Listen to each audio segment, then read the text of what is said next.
Hello student, আজকে আমি নিয়ে এসেছি যে আসাম ক্লাস 6-এর social science chapter 7 RS tutorial. তো এই চ্যাপ্টারের পুরো চ্যাপ্টার আমরা অনুশীলনী 1, 2, 3, 4 সব কিছু ডিসকাস করবো। তো এই চ্যানেলটি সাবস্ক্রাইব করে নেবেন আর এই ভিডিওটি শেয়ার করবেন। আর যদি PDF লাগে কোয়েশ্চেনের তাহলে আমার টেলিগ্রাম চ্যানেলে জয়েন করে নেন। আমার টেলিগ্রাম নম্বর আছে 9101467653। আমি অ্যাড করে দেবো। তাছাড়া এখানে লিঙ্ক প্রোভাইড করে দেবো, এখানে ক্লিক করে টেলিগ্রাম চ্যানেলে জয়েন করে নেবেন।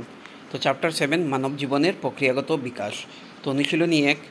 তো দেখুন 1-এর খ, আদিম মানুষ কী কী জিনিস খাদ্য হিসাবে গ্রহণ করত। তো আদিম মানুষ দেখুন ফলমূল, বিচি পাতা, ডাল, কাঁচা মাংস, মাছ, মধু ইত্যাদি খাদ্য হিসাবে গ্রহণ করত। এখান থেকে কিছু মানে 2-3টি 4টি লিখলে হবে।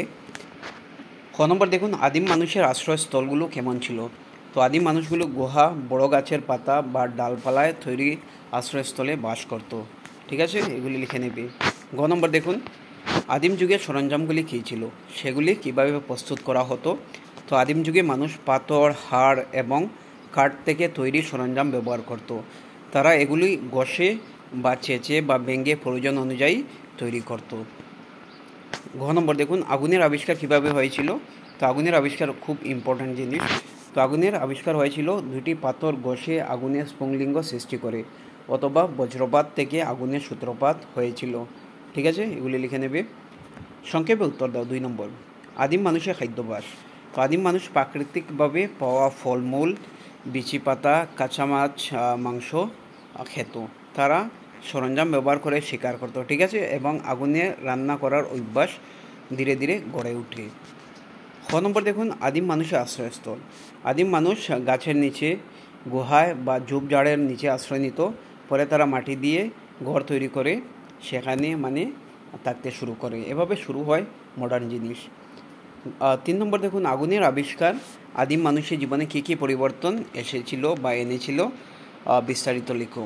আগুনের আবিষ্কারের পরে আদিম মানুষের জীবনে এক বিশাল পরিবর্তন এসেছিল। মনে রাখবেন, আগুনের মাধ্যমে তারা খাদ্য রান্না, বন্যজন্তু থেকে আত্মরক্ষা, ঠান্ডা থেকে বাঁচা, আলো পাওয়ার সুবিধা পায়।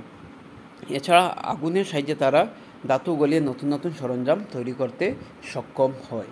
ঠিক আছে, আগুনের ব্যবহার তো খুব বেশি জরুরি। এখন দেখুন নেক্সট অনুশীলনী 2। মানুষ যে প্রথম পশুকে পোষ মানা সেটা কী ছিল। তো মানুষ যে প্রথম পশুকে পোষ মেনেছিল সেটা ছিল কুকুর। এগুলি লিখে নেবে। খ নম্বর দেখুন পশুপালনের যুগ কীভাবে শুরু হয়েছিল। মানুষ খাদ্যের জন্য পশু হত্যা করত, পাশাপাশি কিছু পশুকে পোষ মানাতে শুরু করে, সেখান থেকেই পশুপালন শুরু হয়। তারা গরু, ছাগল, ভেড়া ইত্যাদি পশুপালন করতে শুরু করে। অনুশীলনী 3 দেখুন আদিম মানুষ কবে থেকে স্থায়ীভাবে বসবাস করতে শুরু করে। তো কৃষিকার্য শুরু হওয়ার পর মানুষ চাষের জায়গায় স্থায়ীভাবে বসবাস করতে শুরু করে। খ নম্বর দেখুন বর্তমান সময়েও কোনো একটি জনগোষ্ঠী শিকার এবং খাদ্য সংগ্রহ করে জীবনযাপন করে, তার নাম লেখো।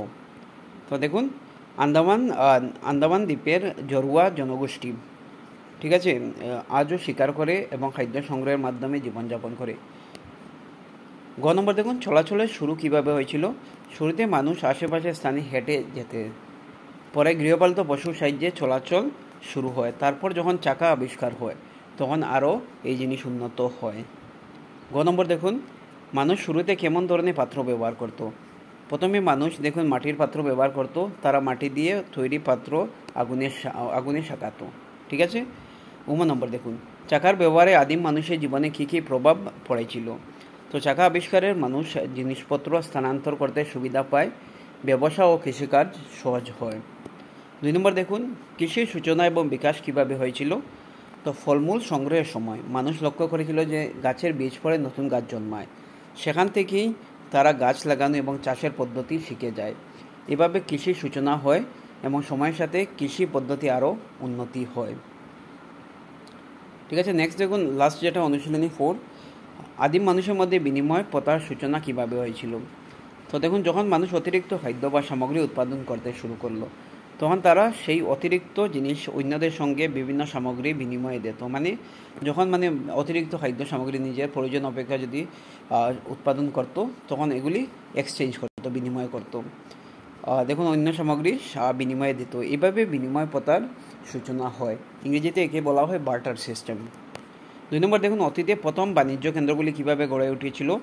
তো দেখুন, বিনিময় প্রথার কারণে মানুষ নির্দিষ্ট কিছু স্থানে সামগ্রী আদান প্রদানের জন্য জড়ো হতে লাগলো। এই স্থানগুলি ধীরে ধীরে বাণিজ্য কেন্দ্র হিসাবে গড়ে ওঠে। 3 নম্বর দেখুন, আদিম যুগের নিদর্শন পাওয়া ভারতে কয়টি স্থানের নাম লিখো। তো দেখুন, এখানে আদিম যুগের নিদর্শন পাওয়া ভারতবর্ষের কয়টি উল্লেখযোগ্য স্থানের নাম হলো ভীমবেটকা।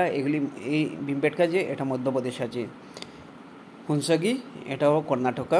এরপরে দেখুন আদিনা চাঞ্চল্য, এটা তামিলনাড়ুর মধ্যে, বেলান উপত্যকা এটা উত্তরপ্রদেশ। তো পুরো chapter complete. Thank you so much. এই ভিডিওটি শেয়ার করবেন আর এই পিডিএফটি সংগ্রহ করে নেন, লিখে নেন। Thank you so much.